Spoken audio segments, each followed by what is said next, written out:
everyone, to today's Scaling with People podcast. I'm Guinevere Query, your host and founder and CEO to Guide to HR.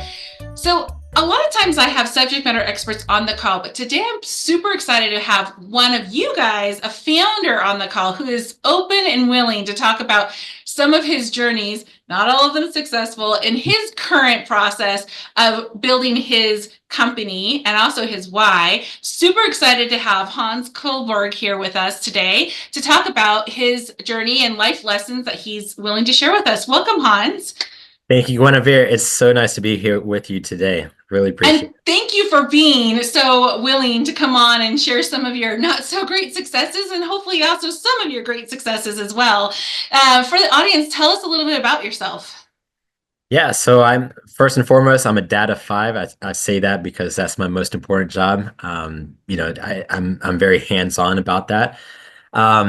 But I'm also a serial entrepreneur. I've done a lot of things throughout my career. Certainly had the traditional career, but about 15 years ago or so, I kind of got my hands dirty into the entrepreneurship space and haven't looked back since. So have done a lot of different things, had some failures, certainly had a couple successes, which is good, but has really kept me coming back for sure, because it's not an easy life at all. It's not. And being an entrepreneur, it's kind of a drug, isn't it? It's very addicting. You just kind of want to keep solving the world's problems through things that you know you can bring to the market and to your potential customers and clients out there. Absolutely. It's like kind of having a vision and being able to execute on it. I think that's such a pure expression of who I am in general. So yeah. Yeah. So we met, and we actually met because you were working on building a different product for your company, which then you shifted gears. And that's really what I'd love to dive into and get to a little bit of just sharing some aha moments of why you made the shift. Could you tell us a little bit about what that prior company was and what you were working on? Yeah, I'll absolutely do that. And just to preface that, so I've worked in a number of different industries, different careers. Started my career in finance and then did FinTech, have done education startups, and now I'm in healthcare. And that previous company I was at was working on developmental pediatrics. And so what does that mean? It means the first 5 years a child's developing are literally the most important time of a human's life, because that's when everything's a rapid fire in terms of your neuroplasticity and your brain's growing. But 20% of kids have some type of developmental delay, whether that's minor, such as a speech delay, or more major, such as autism, ADHD, stress, anxiety. Everything is really set up from the ground up at that point in time. So we're talking about social, emotional, cognitive, language, and movement. The big problem we were trying to solve with that company, where I was the head of product, so I wasn't running this company, but just leading the product side, was really trying to close the gap between that 20% of kids with some type of delay and 3% of kids that get diagnosed before the age of 3. And that's no bueno.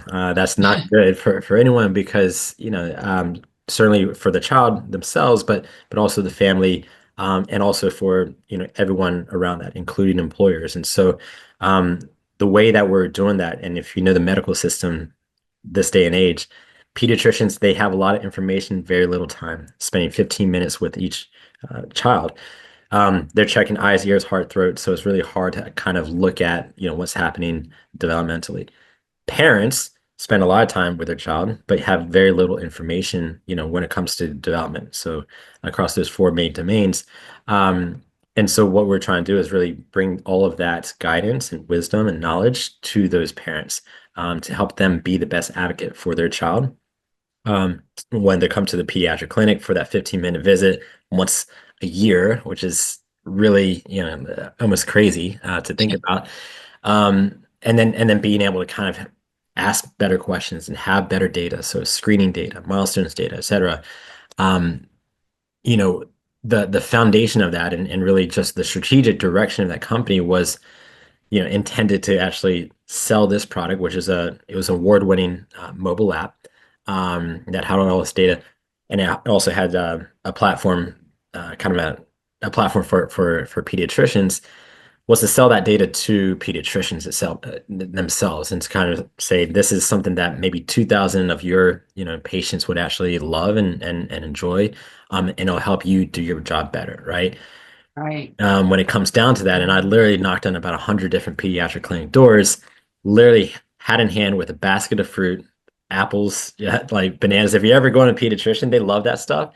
And asking for 10 minutes of their time and knowing that they have a very busy day, sometimes they'll give it to me, but a lot of times, 100% of them said, this is a great product, but it's going to be helpful for my parents, for all those parents. For me, I can't really incorporate this into my day to day because I have 10,000 other things to do, chart notes to read, everything else. Um, and furthermore, as a pediatrician, they weren't saying this, but it was implied, they're not necessarily incentivized nor held liable and in a big way for a delayed diagnosis, right? The status quo is let's wait and see. Every child develops uniquely, which is true, but wait and see means seeing them at you know 12 months later. So if a child's not saying a word at 2 years old versus 3 years old, that 12 months is a really big gap. And what does that mean? That child's not able to express himself or herself, with her friends in daycare, in preschool, being able to kind of, converse and talk. And then that leads to, foundationally a lot of other social emotional issues later in life. And so all of this to say, children with developmental delays actually have a much bigger, um, higher precedence of mental health issues later in life. And so, what we're doing here in the first 5 years of life is really attacking, the largest healthcare crisis, the mental health care crisis that we know at its roots. So that's a lot of the learnings that we learned. I can tell you about that, but I'll pause there. So you were targeting physicians after communicating with them and speaking with a ton of them. You realize, oh, that doesn't seem to be the right approach. Then you shifted to the parents and also maybe employers. Is that kind of what you tried to do? Yeah, and so we really took a step back and said, okay, who actually owns that liability, right? Who's actually paying for that, delayed diagnosis? And just to set the table, ground stakes are autism, for instance. That's something that could a lot of times be diagnosed at 2 years old. The average age usually is around 5 years old. Oh, That wow. 3 year difference is a $1.5 million cost difference in cost of care throughout the lifetime of that child. And we're talking about, ABA therapy, which in the US is about 70,000 on average per year. Um, it's a really big expense, but um, more than that, the outcomes, when we're talking about reaching or maximizing developmental potential, the outcomes aren't as good at 5 years old versus 2 years old, just from nature of how the brain develops. And so, that's a big cost. And who bears that? It's usually not mom and dad. It's usually the payers. The payers at the end of the day. And in healthcare, there's three big ones. It's Medicaid. 38% of kids are on Medicaid, actually. Carriers, so the Blue Cross Blue Shields and the Uniteds of the world. And then the third one, and almost the biggest one, is actually employers. Yep. In a very big way, self-insured employers, which most Fortune 500 companies are, have a very huge incentive to actually make sure that, you know, that their families are well taken care of and getting in front in a proactive manner to lower their costs at the end of the day, but also ensure that their employees are fully productive and fully bringing their full self to the workforce. And so they have this dual reason for addressing it from the healthcare side as well as from the workplace productivity side. And so that's where the aha moment was like, okay, employers are actually the ones that care the most about that particular problem, and they care the most about parents and children because having studied the healthcare system, it's hard to find, who actually cares about children in general. Yeah, I think I forgot to mention that pediatricians are the lowest paid subspecialty. And so, Mhm. unfortunately, they just don't get the credit they deserve. I wish they did. But in terms of reimbursements, which a lot of times, you have to be mindful of that, there's not much, that they're getting reimbursed for on that side. Yeah. Yeah. So the journey of recognizing your target, your ICP, a physician, to then reevaluating what your true ICP was, that's quite a journey that you went on. And before you left that business, did you find that they found the sweet spot, or were they still kind of figuring it out? Yeah, honestly, I was there for 2.5 years, and throughout that time, we were searching for that product market fit. And we had some clinics on board.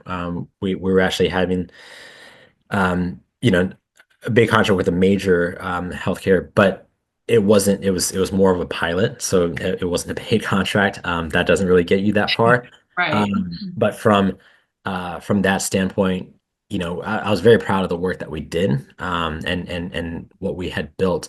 The other side to the equation is really the parent side, and so they're the end users. So as a B2B2C kind of company, they have to actually really enjoy it and like it. And when it comes to that side, there's two fundamental problems. One is that only 20% of parents, or 20 to 30% of parents, actually have concern about their child's development, and would actually engage and use it on That's that. really low. That's kind of sad. Yeah, I mean, obviously we'd like to think that every parent would have concern, but a lot of times, and we had different personas when we were talking about the nervous Nellies and the inkling Ingrids, the ones that Mm. actually think there might be some kind of issue, um, and there's a lot of other persona types, but those were the ones that were actually using it. And was it on a daily basis? No. We were giving them a lot of different activities. Here's how you can actually help stimulate your child's development. But when you're a busy parent, and I am one of those, Mm. you just don't have the mind share. You don't have the time, to sit there and go down through the rabbit hole on an app, right? And so, but when we talked to thousands of parents, what they did say was, "Hey, I don't have concern about my child's development, but I do have these questions about sleep. I can't get my child to sleep, or I can't control their temper tantrum, or how do I, think about screen time, and what does that mean?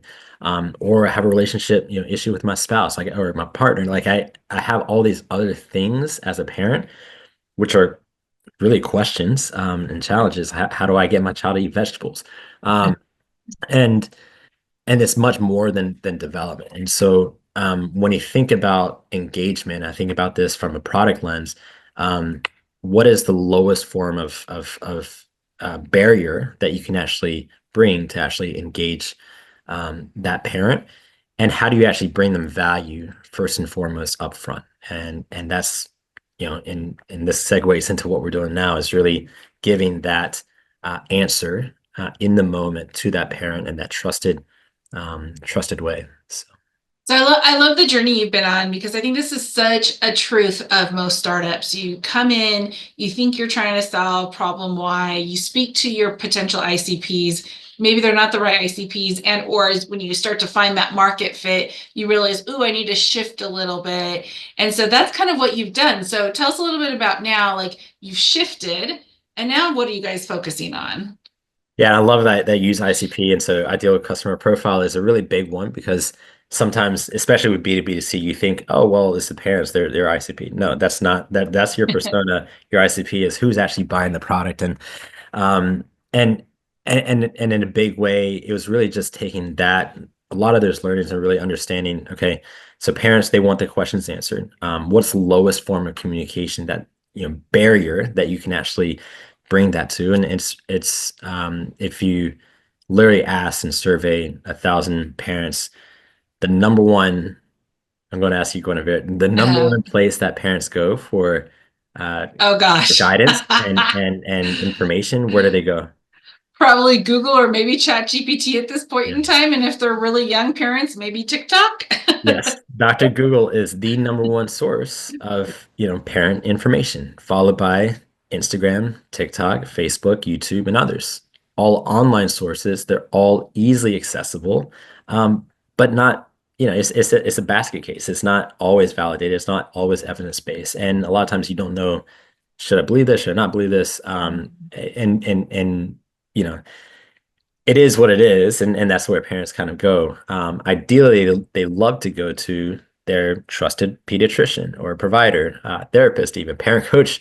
Um, but you're not going to call them at 2 in the morning when your kid's not sleeping, right? You're going to sit there and go on Google or watch some Instagram video, and look at some mom influencers.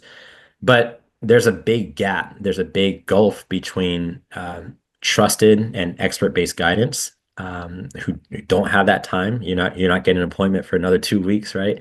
Um, and accessible information. And so that's basically what we're bridging the divide, and we're bridging that by bringing trusted evidence-based information at the right place, the right time, via the right format, which is text message, which has a 95% read open rate.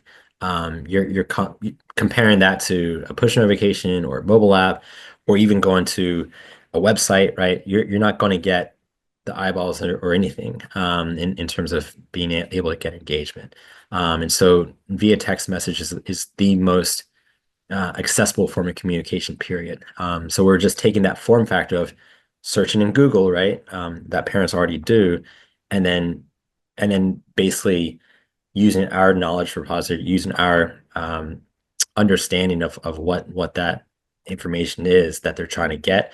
We have a whole human kind of curation process as well, and then able to get that parent that answer that they need right in the moment at 2 in the morning or 2 in the afternoon if you're worried about your teenager's social media usage. So yeah, Yeah. so that's what we're doing here at Avocado Health.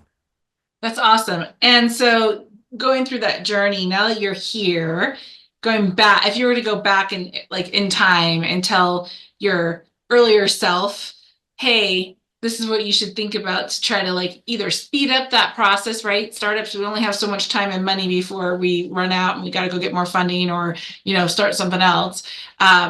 What lesson learns have you learned from this whole transition of just moving forward of different ICPs and different products you're bringing to the market? Yeah, and that whole adage of failing fast and failing forward and taking Yes. things and really going at it. I would say the one big thing, and it was really difficult for me in that situation because I've worn the founder hat many, many times. In that company, I think I mentioned this. I was head of product, so I was backseat. I wasn't driving the bus. I wasn't on the steering wheel. I'm not. I won't get into what happened, but there what transpired. But a lot of times, if you're sitting second fiddle, you're not going to be able to fail fast and fail forward at your own rate, like as you should. And I think that's a really big lesson for me. I'm not I'm not the one to be sitting passenger seat a lot of times, and I couldn't put my hands in the steering wheel when things were falling off the cliff. But Um, in a big way, that was a big lesson for me. There's a lot of other lessons, but I what was really helpful and what I think is on the foundation of what we're building right now is really a lot of those learnings. And so, what did I do? You know, a lot of networking, a lot of understanding, a lot of learning about the industry, a lot of talking to parents, obviously, and then really understanding the dynamics of who's paying those costs. And we're talking about millions of dollars of lost, wasted healthcare costs. 30% of all medical pediatric visits are actually avoidable and preventable if that parent has wow. the right information at the right time. We're talking about cuts, scrapes, bruises, headaches, fevers, colds that parents literally take their kid to urgent care, to the ER. You'd step into the ER, that's $3,000 check right there, like right off the bat, and that's usually the employer paying for that. And so, in a lot of cases, so yeah, it was just really zooming back out and just saying, how can we actually be of value in the best way possible, and not just be a subset of this is actually going to while developmental delay is a really big problem, when you talk to employers, they would just basically say, yeah, that this is only going to like affect 3% of my population. Now, as we're relevant for 60% of the population that are parents, whether you're 3 months old, 3 years old, 13, or 30 years old, you have a 30-year-old child, right? There's still questions, there's still challenges, and there's a lot of things across the way. And so now we're a lot more relevant when we talk to benefit managers, benefit brokers as well. We're in a better space of being able to kind of say this is actually a benefit that's going to go a very far way for workplace productivity and healthcare costs. So. That's awesome. And what a journey. I mean, I think it also shows such strength to just continue to kind of not necessarily be getting knocked down, but kind of being told no, that's not right, and then like going back and tinkering with it, and then going back out there and no, that's still not right, and tinkering and just kind of figuring out where you guys can actually bring a solution to a problem that does exist out in the world, and you're passionate about wanting to solve that, and I think that's another driver for you as well. Wrapping up, I'm curious, a lot of us have our whys on why we do things. Why are you in this space? Why are you an entrepreneur? What is your why around your whole story? Yeah, I'd love to answer that. One last thing, I'll just on the last question, one thing that came to mind in terms of frameworks of thinking about that problem, a really easy one to remember when you're selling, especially to a business, it's all about, does it help them make money? Does it help them save money? Does it help them save time?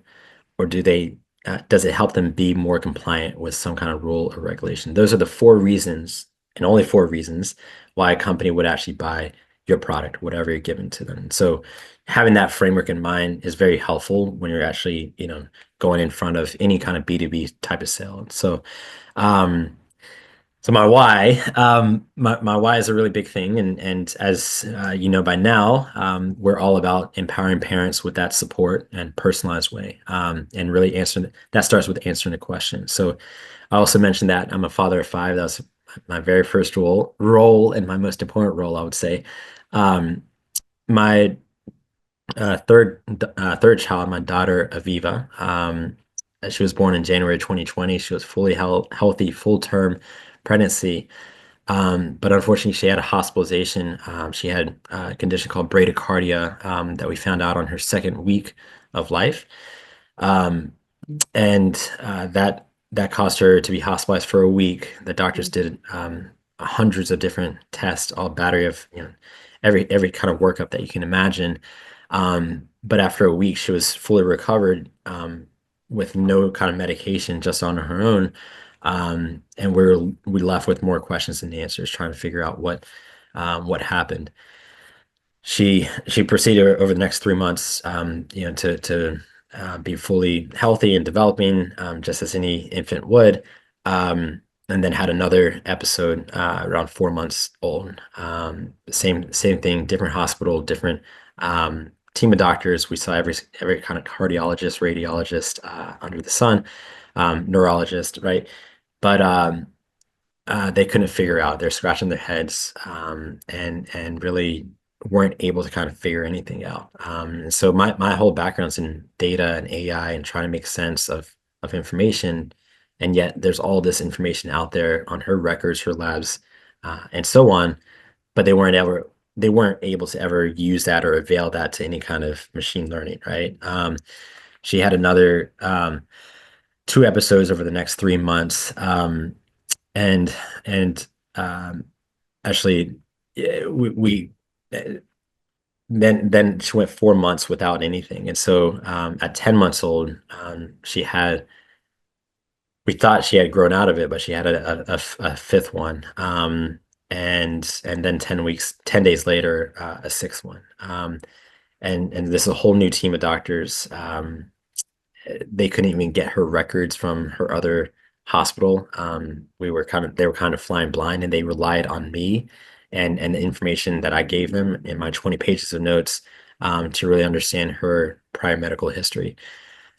Frustrating, beyond belief, as Yeah. I tell, but this whole interoperability problem within healthcare. Um, her last visit was a little bit different. She was vomiting right before that, and so we thought maybe it was just a flu, maybe it was something else. She wasn't really that bradycardic, and unfortunately, she had a little bit higher levels of potassium in her blood. Potassium is something that can really stop everything. They try to reverse that, and it had the opposite effect. And essentially, her heart stopped, her organs stopped, and we waited for a miracle to occur while she was on life support, and that never happened. And so um, we lost our daughter Aviva um, in November 2020. And beyond the pain, beyond the grief, beyond the frustration. There's a sense of hopelessness of, as a father, I believe that my job is to keep my kids happy, healthy, and safe. And, I think that's universal across most parents would say that. And there was a feeling of I let my daughter down. And so when I held her the last time, I told her, Daddy doesn't know what happened, but I'm going to do everything I can to make sure no other parent has to feel that way, which that feeling is absolutely the worst feeling in the world. Yeah. And that really catalyzed my journey of what I'm doing today, and what I'm doing on a day-to-day basis, because even though we still don't have answers for her, I have a firm belief that every parent deserves to have answers, for questions that they have regarding their child. Period. It could be a diagnosis. It could be how do I get my kids to eat vegetables. It could be anything. But parents, need those answers, and they need it in this instant gratification world. They need it now, and that's kind of the basis of what we're building. Beyond that, it's about building that trust, and we're not going to ever be on the same level, as a pediatrician with a white coat. But if you can answer those questions, time and time again, you kind of build up that level of trust, to the part that now that parents actually trusting you a lot more, because with Avocado Health, you're always there, always, being that trusted confidant, and really helping those parents be the best advocate for their child. It's a little pun on the name, advocate, avocado, um, but yeah, that's kind of what we're doing, and that's our mission that we're on, and it's a very, very deeply personal mission for me. Yeah, absolutely. Well, thank you so much for sharing that very personal and deep story of the why for you and what you're trying to accomplish. And obviously touches my heart and probably every listener's heart as well. And hopefully, as you continue to grow Avocado Health and get out to parents, you'll be able to help them not experience the same things that you have in that situation. Yeah, yeah, absolutely. That's our big goal, and that's our vision, and really the big idea is to become the most trusted parenting platform on the planet. And I think this is, it starts with answering one question and helping one person. So if we can do that, we'll be off to a really good start. Yeah. And just to recap kind of the experiences you've gone through as a founder, as a co-pilot, what I basically hear you saying is constantly talking to who you believe is your ideal target audience, customer, whether it's a B2B, B2C, B2B2C, and asking the questions and understanding what the real causes are out there to help and how people would use your product or services and start to adjust. It's okay to adjust. What you came out with might not be the right thing at the end of the day that's going to actually grow it into a huge business. Any other last final words or thoughts you want to share with the audience? Yeah, I'd say if you're an entrepreneur, resilience is key. And I think, if you've listened to me today, there's a lot of resilience that I certainly have, both in the business world and on the personal side. Um, but it's really about, being in a difficult situation, and figuring out a way to get things done. And you're going to wear lots of different hats. You're going to be legal, technical, marketing, whatever else it is. you know, there's going to be situations that you're going to be uncomfortable. You don't know how to handle, you've never experienced in the past. But if I could, say one characteristics for a very successful founder is being relentlessly resilient.